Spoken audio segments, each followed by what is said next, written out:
Hello again to all and sundry. Welcome back to the Great Partition in Europa Universalis 4. I'm Paragon Saber. Let's get her going again.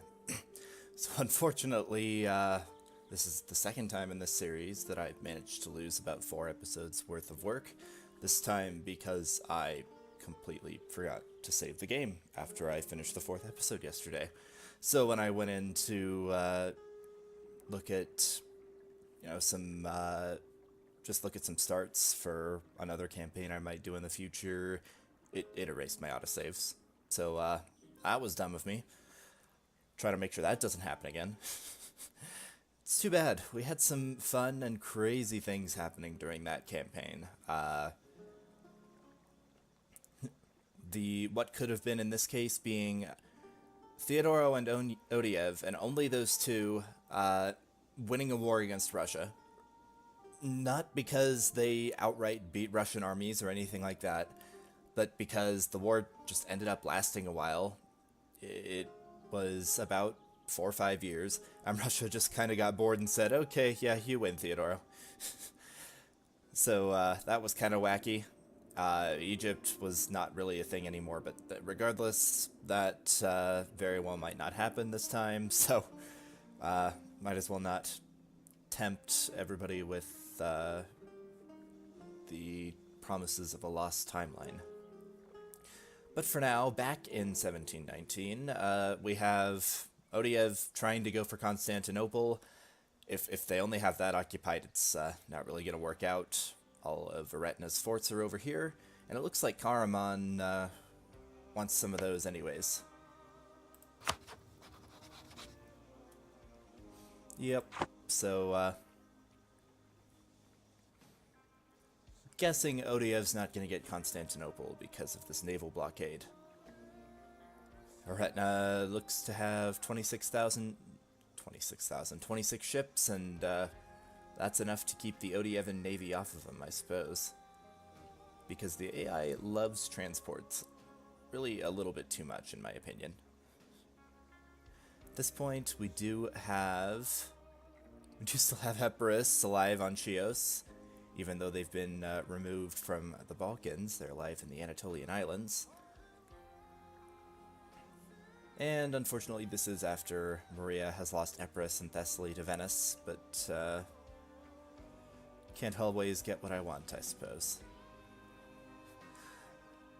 I did figure out last time why guys like Nitra and Odiev haven't gone in on Venice, who is pretty weak and only has Sicily as a semi-strong ally.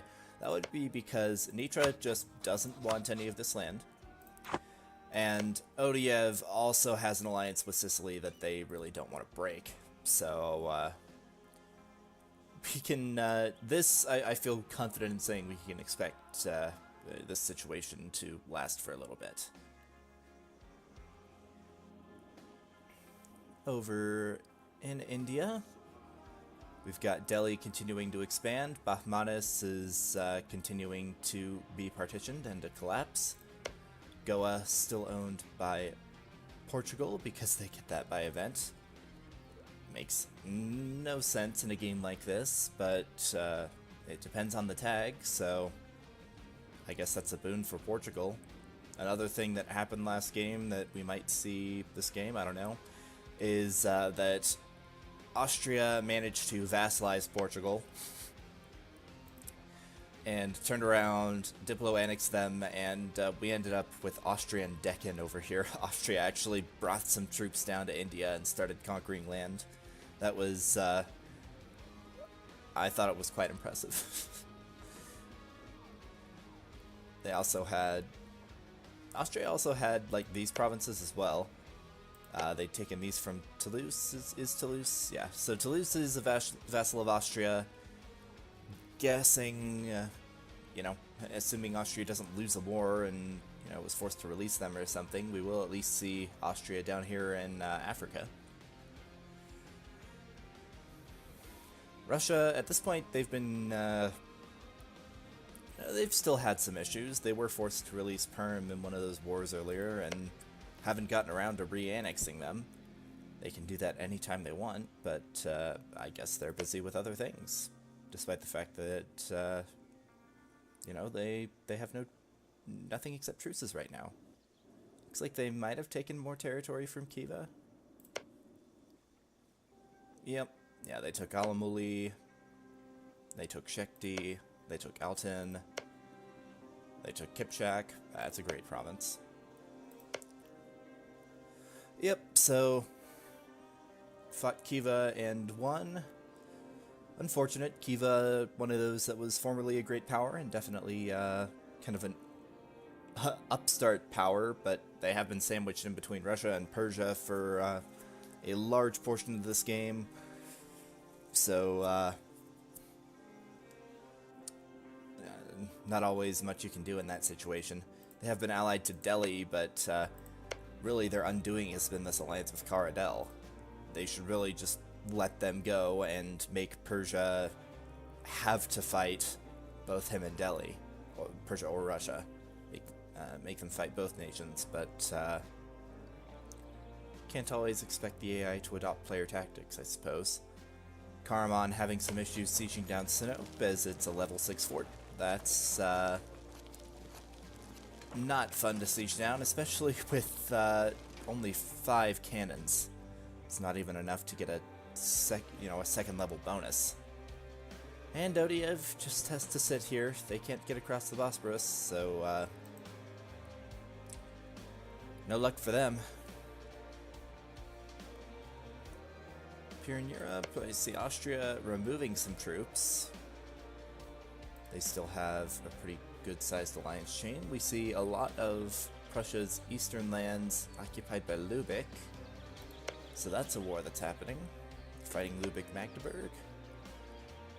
And Lubeck has pieced Prussia out? Or is the war just over? Yeah, the war's just over. Doesn't look like Prussia really took anything. Huh. I don't know.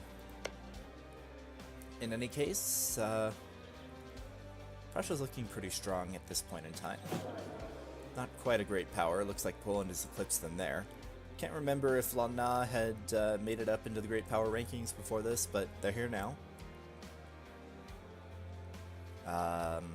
Egypt still up there in 6th at 674. Persia in 5th at 1067. Austria in 4th with 1145.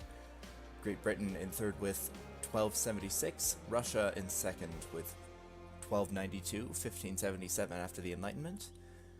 And Spain in 1st with 1435, 1751 after the Enlightenment. But you can expect that those institutions, it might take a little bit to embrace them. Especially for Russia, who seems to be loath to do much of anything with advancing its own institutions. They were completely unwilling to build any manufactory, so they had to wait for spread from guys like Poland and Norway and Odiev.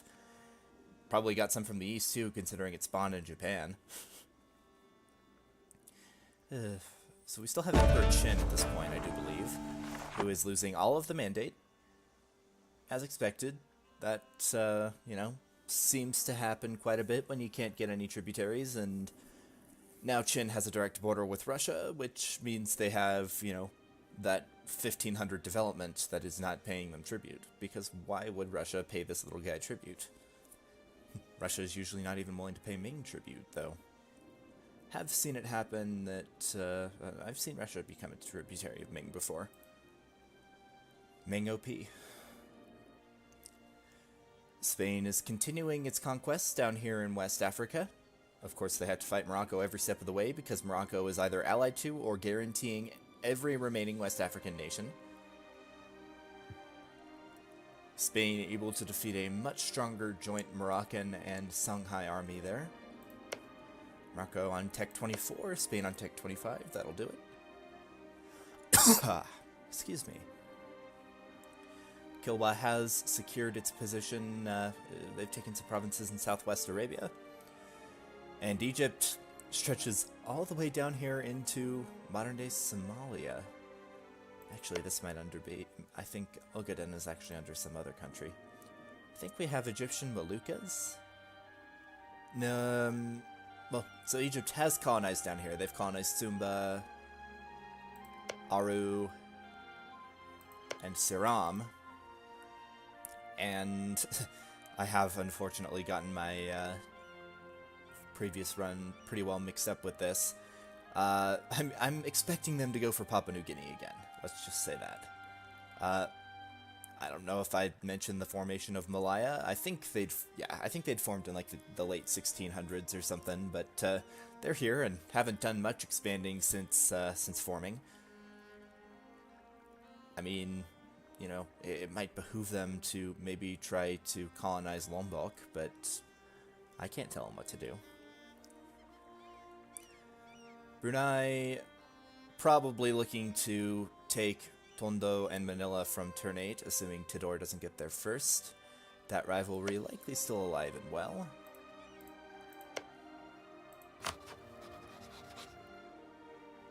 No. Tidor's actually eclipsed them, so they're rival to Makassar and Bhutan instead. Makassar here, Bhutan... Where's Bhutan? I have no clue where that might be. Also, Malacca managed to escape down here before Malaya, formerly Majapahit, took him out. And actually have colonized Palau as well. But that also puts them pretty close to some British territories. They gotta watch out there.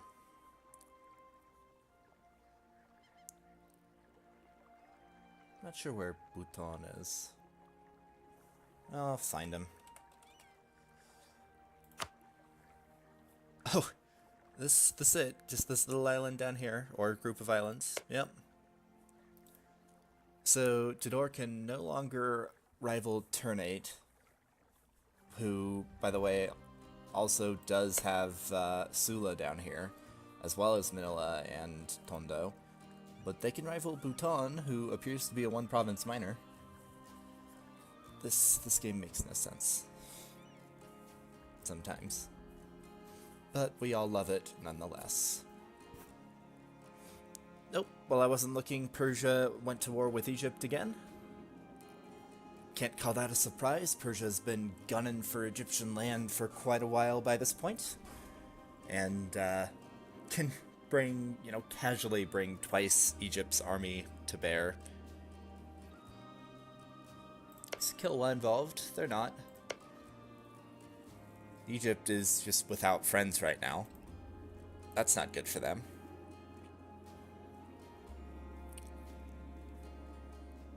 Persia doesn't seem to be looking to engage them, though.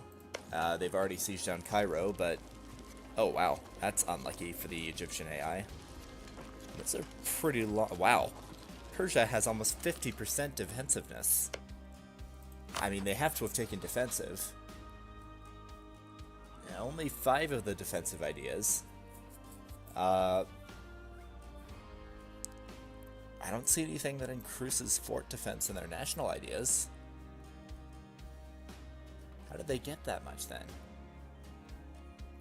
I don't seem to recall any of those other idea groups helping with that all that much. Regardless, Egypt did successfully siege Cairo back, and Persia says, no. And, you know, they've only devoted 40,000 of their men to sieging down all this Arabian territory. I don't think there are even any forts left. No, there's still one in Sanaa. I stand corrected. They've already taken the Age of Revolution's ability to have more artillery bonus from siege. So they're getting +6 instead of +5. Was that a wall breach? Yes, because... Oh, that's right. Wall breaches are actually count in the same way that some other things do. And they just pieced out. Pretty sure they could have taken far more than they did. Did they release Shamar? No. They released Makuria and apparently did nothing else. You know, you were seriously winning that war, Persia, and it's not like you're getting attacked by Russia on the other side or something. Despite that, it's still a 12-year truce, so some less visible things did occur in there, I suppose. Huh. Also, Spain has finally gotten across the Strait of Gibraltar. They've taken Ceuta, Tangiers, and Melilla. Or Melilla. And actually doesn't look like they took too much down here in West Africa this time. Might have taken a couple things from Songhai, but this is kind of a difficult shape to see when some things are taken away from it. And looks like Austria has annexed Toulouse, which means they do share that border with Portugal, who is guaranteed by Cuba. That's just funny. You know, we'll see if that comes to pass again. I don't know what got Austria interested in Portugal last time. I guess it would be that border that I just mentioned, but I still find it strange that they spare the troops for that. I guess it worked out for them, considering they had a fair bit of land in both India and Central Africa. They were able to, last time, vassalize and annex Portugal, and then start eating both Cuba and some things from Madurai.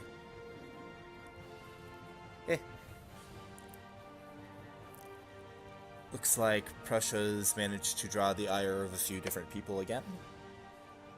Or maybe just Poland and Nitra. And why is Norway down here? Because Norway's fighting on Prussia's side, that's why. And Poland actually started this one. I'm looking at their Diplo screen. They're fighting against all of who? No, nah, they just peaced out.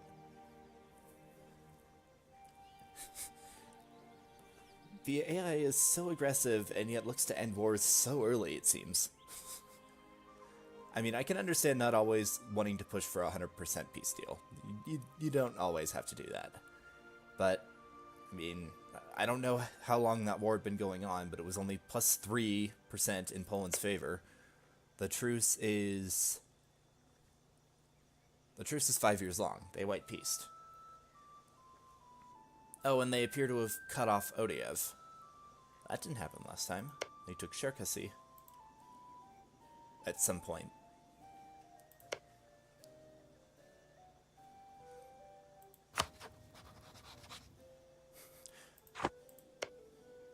Also, it doesn't, you know, at one point, well, never mind.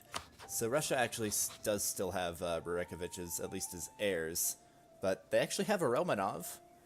You know, they have the later historical dynasty, at least in the form of their Tsaritsa. I don't know if, you know, just assume that Prussia and Gascony, and I think there was even a third one that had Rurikoviches.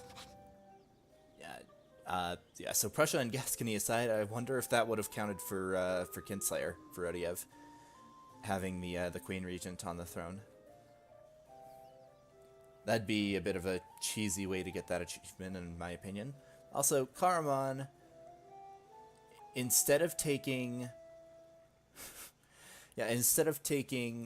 any of the land that's connected to them in that war against Retna, they took Constantinople instead. Is it just me, or do European powers place too little focus on Constantinople, and Anatolian powers place way too much focus on Constantinople? Meanwhile, Odiev did come down here and eat Biga and Sugla from Aydin. Sugla is a very good, very good province. And looks like Karaman's going to eat Mentesha as well. Yep.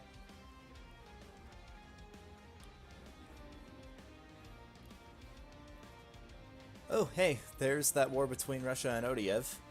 We'll see how it, Theodoro. Let's see how it goes this time. As I mentioned, last time Theodoro won because Russia got bored.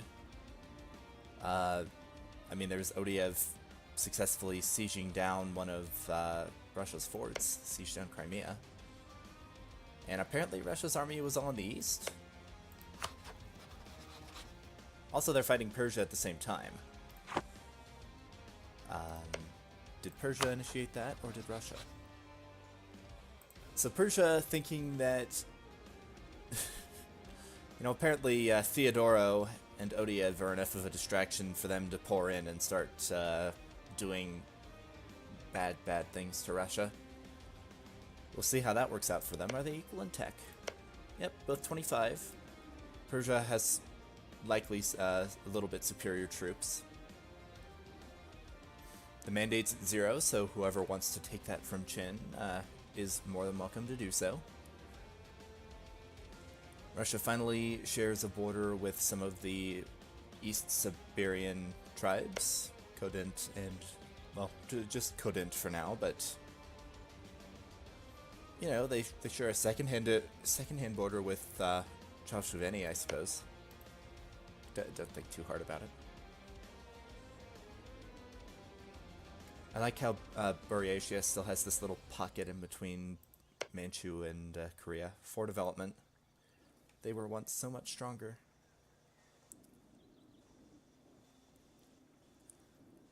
And it looks like Russia is focusing hard on Theodoro because they're the bigger threat here.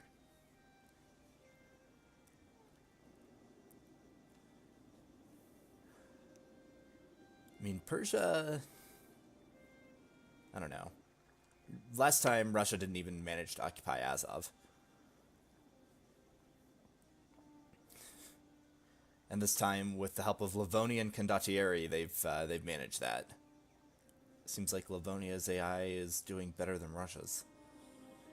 That's not fair. But Theodoro retaliating by going for Moscow. You go, little buddy.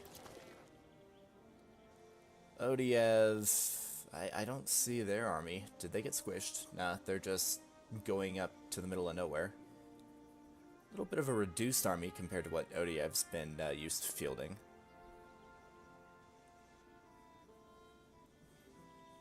Poland took more than I thought from Odiev. Pretty sure they didn't own Kiev before either. And Odiev's got a core on that. And Zhytomyr. To say nothing of Cherkasy. So, yeah. Poland doing, I can't call that an outright partition. But,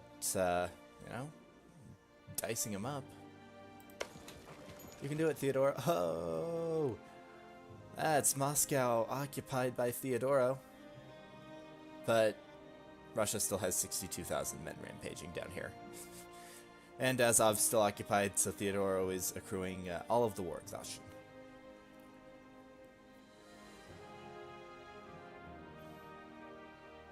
Oh, there goes, well, the condottieri provided by Livonia. They're not dead, but they definitely took some hurt there.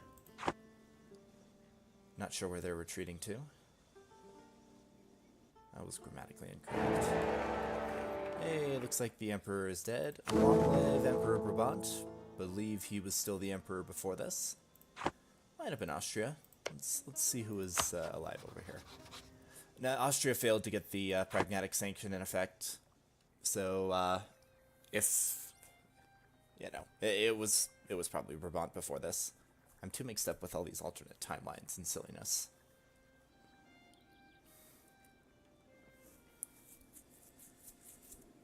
Russia continuing to focus on Theodoro. They are they're a big threat. Can't deny that. Except they're, one province is full occupied, and as soon as they pieced out Odiev, Theodoro would be gone. But yeah, big threat. There's Crimea siege back down. Livonia really just doing all the heavy lifting for Russia in this one, I think. But there's Theodoro ambushing a little Russian stack on Nizhny Novgorod.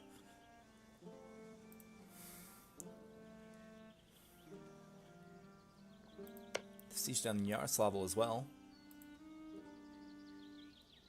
And there's Moscow taken back. Livonia's condottieri have done so much more than Russia, in my opinion.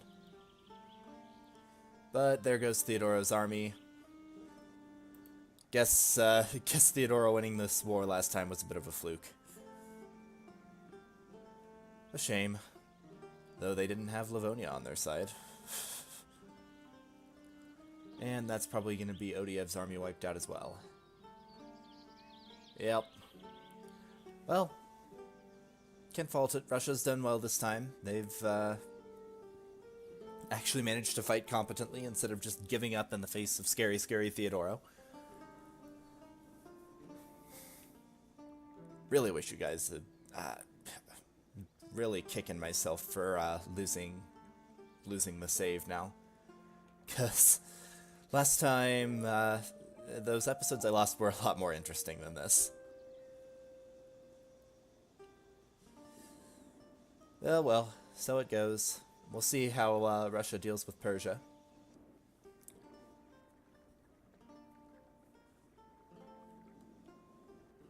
You know, Livonia strong.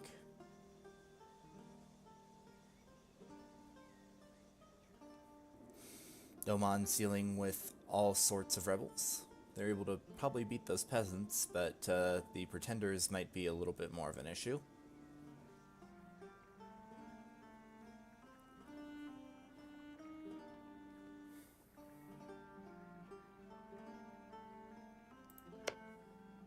Oh, yep, there we go. So, Austria has gone ahead and vassalized Portugal.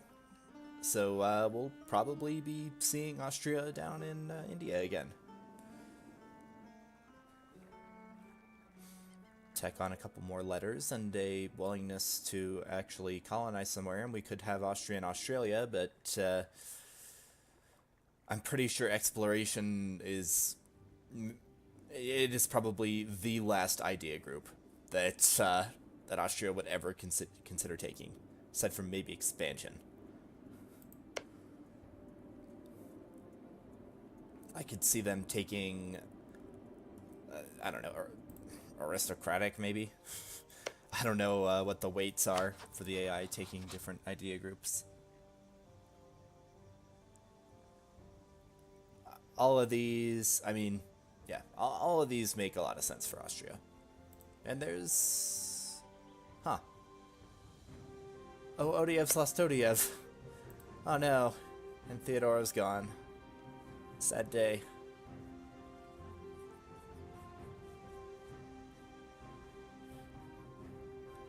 How bad would it be if I just, you know, used those 4 other videos and then came back to a completely different world? Psych!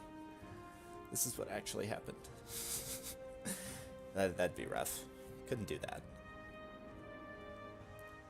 I'm kicking myself so hard.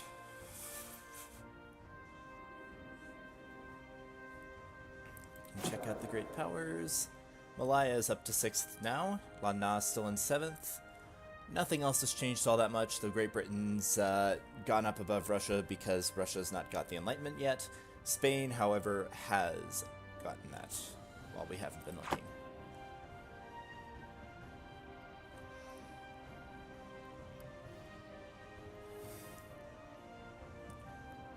Come on, Persia, for entertainment's sake, spit Theodoro out in this war. There's some Russian Cossacks getting rather annoyed with how this war is being lost, or perhaps just the occupations. Qin trying to deal with some Mongol separatists, doing pretty well considering that they have no mandate. There's some Jin separatists for Russia. It'll take a while for Russia to get over there. They might be able to enforce some demands.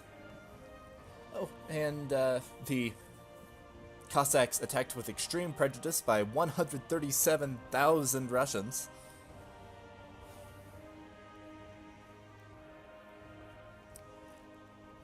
Russia was looking, honestly, just outright incompetent last time. They're doing a lot better this time.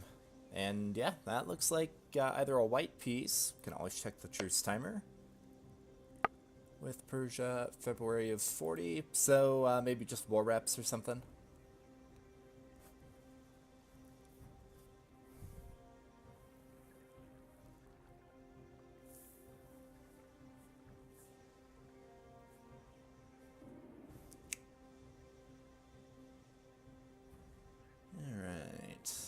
Things looking pretty quiet around the world for now.